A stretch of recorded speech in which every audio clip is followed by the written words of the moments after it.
वो घड़ी बहुत समीप आ चुकी है। ये मंच मैं आचार्य जी के चरणों में समर्पित करता हूँ। आचार्य जी 45 मिनट तक अपने उद्बोधन से हम सभी को मार्गदर्शित करेंगे। वो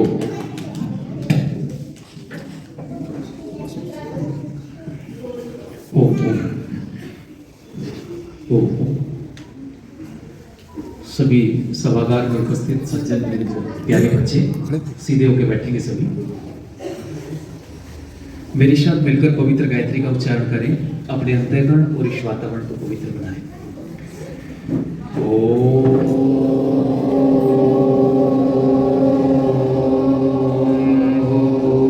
भूर्भुवस्वः तत्सवितुर्वरेण्यं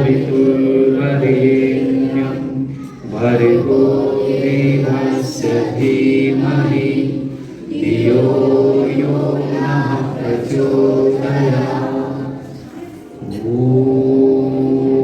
पावकानः सरस्वती वाजेभिर्वाजिनीवती यज्ञं वष्टुधिया वशु ओम खं ब्रह्मा।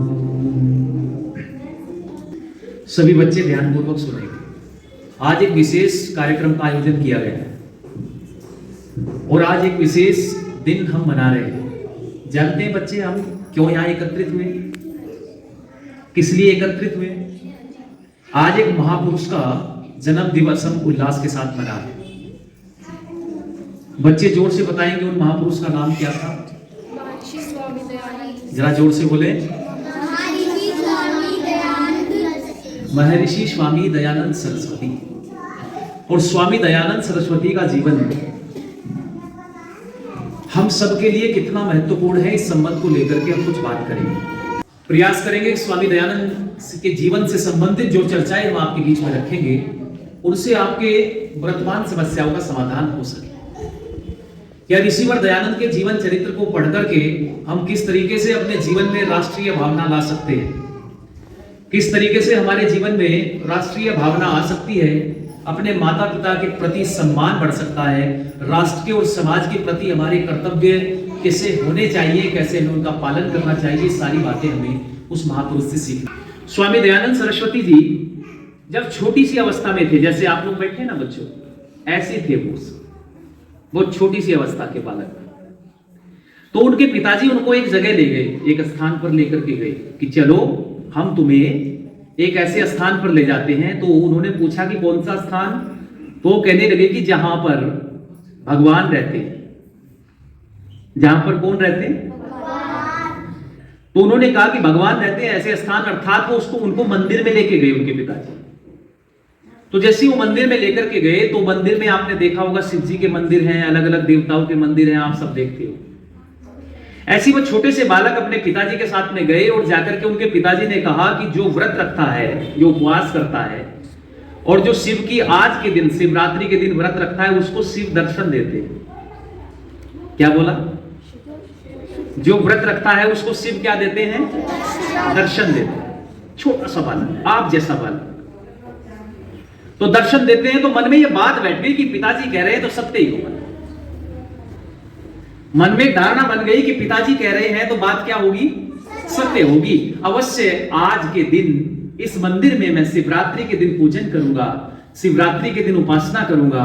व्रत रखा, कुछ नहीं खाया पिया छोटे से बालक ने, और मन में एक ही विचार घूम रहा है कि आज शिव के दर्शन हो। बस एक बात मस्तिष्क में हो गई। लेकिन समय बीतता गया। पहले पूजा पाठ चल रहा था, कीर्तन चल रहा था, कीर्तन करने वाले लोग भी सो गए क्योंकि अर्धरात्रि हो गई, रात के 12 बज गए। तो रात के 12 जब बज गए तो कीर्तन करने वाले लोग सो गए। थोड़े से कुछ लोग बचे जो अभी भी जागे हुए थे, बैठे हुए आपस में बात कर रहे थे, लेकिन समय बीतता गया तो वो भी सो गए। लेकिन ये बालक नहीं सोया। क्यों नहीं सोया? क्योंकि मन में एक संकल्प लिया था, दृढ़ इच्छा बन गई थी, धारणा बन गई थी कि किसके दर्शन करूंगा? शिव के करूंगा। और छोटा बच्चा सोच रहा है, बालक सोच रहा है, यदि मैं सो गया और शिव आकर के चले गए तो फिर दोबारा से मिलना ऐसा मन में विचार करके बैठी थी। तो थोड़ा सा समय और बीता। जब 3 प्रहर बीतने लगे तो उस समय इनके जो पिताजी थे उनकी भी आंखें लग गई, उनको भी निद्रा आ गई। और जब पिताजी को भी निद्रा आ गई तो ये छोटा सा बालक सोच रहा है कि पिताजी भी सो गए, लेकिन इनको भी निद्रा आने लगी। अब बालक था, निद्रा तो स्वाभाविक थी, लेकिन खड़े हुए उठे, पानी के छींटे लिए, अपने मुंह पर छींटे लगाने पानी के, और निद्रा को भगा दिया, क्योंकि मन में क्या संकल्प है? अब बैठे हैं सामने शिवलिंग के सामने, शिवलिंग लगा हुआ है, शिव जी की मूर्ति लगी हुई है, और बैठ करके विचार कर रहे हैं कि अब शिव आने ही वाले हैं, लेकिन शिव जी तो नहीं आए, पर कौन आ गए? छोटे छोटे चूहे आगे निकल कर बिल से, क्योंकि चूहों ने सोचा कि अब शोर शराबा बंद हो गया है, सब लोग चले गए हैं, सब लोग सो गए हैं, अब तुम्हें कुछ खाने को मिले। इसलिए छोटे छोटे चूहे आए बिलों से निकल करके, और वो आकर के शिवलिंग के ऊपर उछल कूद करने लगे, दौड़ने लगे इधर उधर। अब छोटे से बालक ने, जैसे आप बैठे हो, बहुत बुद्धिमान बच्चे, ऐसे वो बालक भी बहुत प्रतिभाशाली बुद्धिमान, उस बालक ने सोचा कि पिताजी ने जिस शिव के बारे में कहा था दर्शन देंगे, वो बहुत विराट हैं, बहुत बलवान हैं, बहुत बुद्धिमान हैं, बहुत गुणवान है, इतनी शक्ति उनके अंदर है, और वो दर्शन देंगे, लेकिन वो तो अपनी भी रक्षा नहीं कर पा रहे इन चूहों से। बालक ने मन में सोचा कि जो शिव को मुझे दर्शन करने हैं, इस शिवलिंग से शिव प्रकट होंगे, दर्शन देंगे, लेकिन वो तो अपनी भी रक्षा नहीं कर पा रहे, किन से बोलो? और चूहे जब शिवलिंग पर उछल कूद करने लगे तो खड़े हो गए, उठ करके अपने पिताजी को जगाया, पिताजी शिव जी तो नहीं आए, पर कौन आ गए?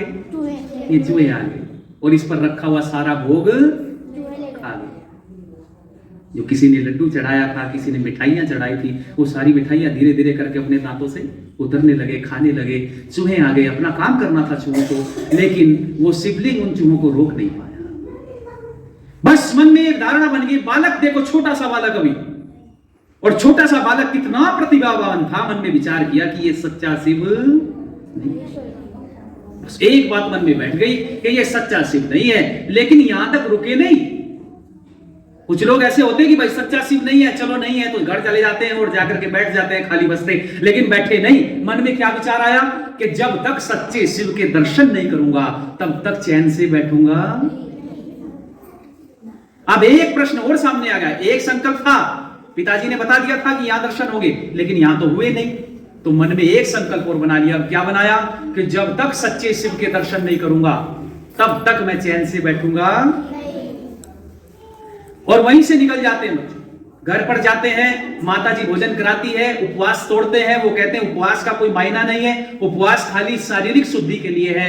उपवास व्रत रखना केवल हमारे शरीर को ठीक रखने के लिए है, क्योंकि हमारा जो डाइजेशन सिस्टम है बच्चों, ये डाइजेशन सिस्टम जो हमारी आंतें हैं ना, लगातार खाना खाने से ये आंतें बहुत व्यस्त हो जाती है। जो आंतें हैं वो सही तरीके से काम करती है, भोजन सही डाइजेस्ट होता है, फिर उससे रक्त बनता है, रस बनती है, मज्जा बनती है, अस्थि बनती है, वीर्य धातु बनती है, और हमारा शरीर बलिष्ठ और स्वस्थ रहता है। इसलिए उपवास रखना शरीर तक सीमित नहीं है, उसका ईश्वर से उपवास रखने का, ईश्वर प्राप्त होने से कोई संबंध, ऐसा उस बालक ने सोचा कि ऐसा संभव नहीं। और वो शिव को खोजने के लिए फिर घर से निकले बच्चे। और वो बालक जो शिव को खोजने के लिए घर से निकले, एक बार घर से निकले, दोबारा अपने घर पर वापस बोलो कभी? बहुत प्रयास किया माता पिता ने खोजने का उनको, लेकिन उनके मन में क्या विचार था? कुछ लोग विशेष व्यक्तित्व वाले होते